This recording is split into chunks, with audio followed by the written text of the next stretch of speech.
In India, cricket's roots run deep. But until the IPL came along, from a pool of millions, only a few dozen could harbour the hope to make a living from cricket as players. Experts we spoke with say that's a problem which cannot be fixed until club and district level cricket starts attracting eyeballs and major sponsors. Delhi, which has been known to give the country players like the current Indian team coach Gautam Gambhir, Virender Sehwag, Virat Kohli, Ashish Nehra, among others, has taken a league in that direction with Delhi Premier League, a T20 franchise cricket tournament along the lines of the IPL. Organised by the Delhi and District Cricket Association, the brainchild of current DDCA President Rohan Jaitley. In the inaugural year, the league saw the participation of 6 teams, each representing different zones of the Union Territory of Delhi. See, the intent on the Premier League is that the player pool in this city, be men or women, is large. And what we are trying to do is simply professionalize it, take a leaf out from the Indian Premier League to make sure that a state level league of a franchisee structure is run, where we were one of the first few associations to actually bring about a women's edition of the Delhi Premier League, which North Delhi Riders won, which North Delhi Strikers won. And the idea and the thought is that if you have the potential and the capability as a player, you should get a platform which is at par of any other international match being hosted at this venue for you to come, perform and deliver. It also is a route and a gateway for white ball selection. Like, you've got domestic season where you've got 50 over tournaments and a T20 tournament which comes by, and when you have a fine level tournament of a professional standard which is organized, then it makes things easier for who will represent your state in the future, because what you see is right in front of you, and that goes down the channel to represent the state and hopefully at some point the country also.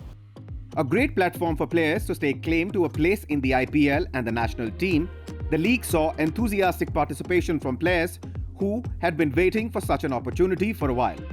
Himmat Singh, captain of the Delhi Strikers, the winning team of the inaugural season of the league, believes this will help the players get a lot more chances.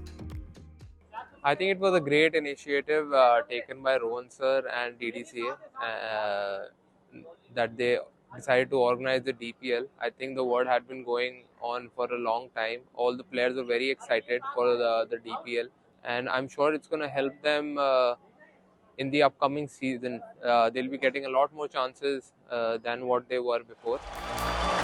The league, as per many, is already a success in terms of what it set out to achieve. A professional league which is a platform on par with many other international leagues. In the draft process, we'd created 4 different slabs. The first one was basically the India players that you have today, the capped players.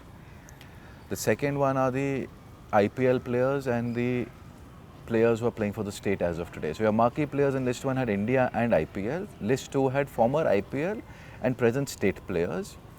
List 3 had your performers of the under 19 and the under 23, the age group category. And the fourth one was the performers from our DDCA league. That's the domestic club league, and we've got 113 clubs. There are about 1,500 plus games that get hosted every year at different venues across the city for our league matches. And in every division, there was a criteria set, and someone who was making that eligibility criteria was brought into the draft process. We had close to about 300 players on the men's side and around 90 players on the women's side who were a part of the draft as per the criteria. Thereon, for the 6 teams, 20 members per team were picked by every team owner, which effectively meant about 120 players on the men's side got an opportunity to play the Delhi Premier League. And we had 4 teams with 16 players on each side, so we had about 75, 78 players roughly on the women's side who were playing the women's edition of the league. Another challenge for the administration is to train, productively occupy and keep focused the players who are good enough to play in the leagues and perhaps even for the state and the country, but just not yet, or are perhaps going through a rough patch. Delhi has a plan to handle that situation as well, through what the DDCA President Rohan Jaitley calls a high performance group. So the high performance group, as we call it, is a thought that players who are playing for the state, plus the players who are on the cusp of playing for the state. When I say cusp, someone who's in the squad, but let's say doesn't get the playing 11 for the match. Someone who's performing well but is injured, is not playing that season, or is not playing a certain number of games. Idea is that you put a high performance group of players together that train together. It also puts them in a mental space of being as a team, not just during tour, but also round the year.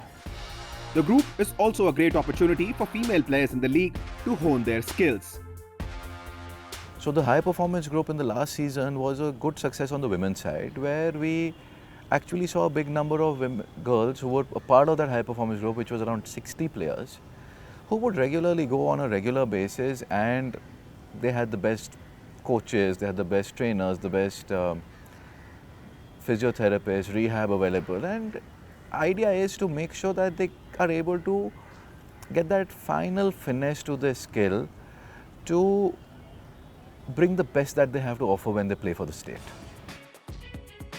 The question of domestic contracts at league level and pay parity among male and female cricketers is also on his mind. I'll get some clarity here to you. At the international level, the pay parity has been brought about by the BCCI. So today, the players' fees, the match fees, etc., is all at par. Retainers are all at par. Even in the domestic season, there is a big amount of pay parity that has been brought by. Now, we're also seeing match fees to be paid during the Premier League. Based on our own financial health, to be very candid, are also looking to explore domestic contracts. Why should players of a certain appetite of cricket or a certain quality of cricket that they deliver not have the option of being contracted to play? They play for the state. We're trying to incentivize it. So it's something that is in consideration, and hopefully we should at some point of time. All this sounds well.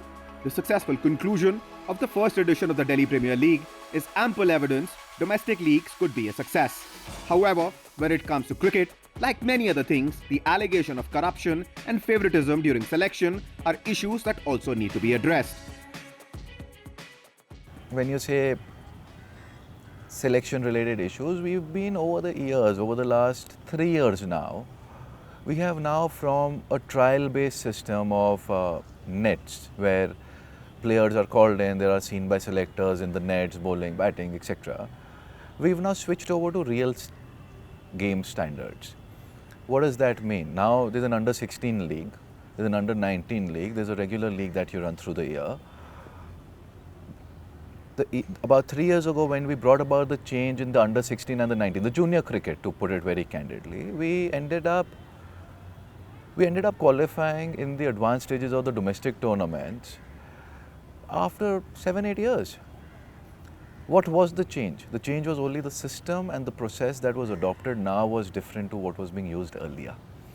So you have 80 clubs who do age cricket in the club structure of the association who participated. You had about 1,000 boys who came in for the selections. They played matches. They were all given 3 matches.